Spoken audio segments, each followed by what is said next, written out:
Pemirsa, dinilai mengganggu ketertiban di flyover di atas tol Palembang Indralaya, polisi melakukan pembubaran kerumunan anak muda-mudi.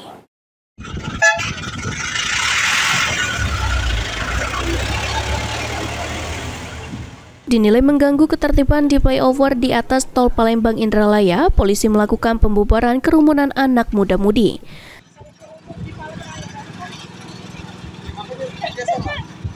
Terlebih flyover di atas jembatan ini rawan dari kecelakaan kendaraan roda 2 dikarenakan bahu jalan menyempit digunakan masyarakat yang berkumpul di atas flyover.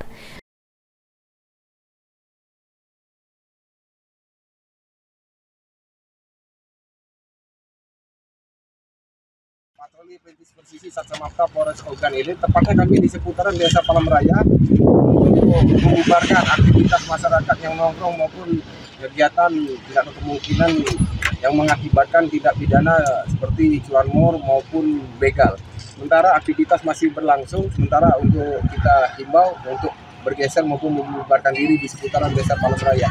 Kami anggota Patroli Perintis Persisi menghimbau bagi masyarakat yang di seputaran wilayah Ogan Ilir jangan nongkrong seperti ini karena banyak mengundang tindak pidana. Kami menghimbau carilah yang tempat aman, nyaman, jangan sampai mengganggu aktivitas umum yang lain. Ahmad Romawi, PAL TV.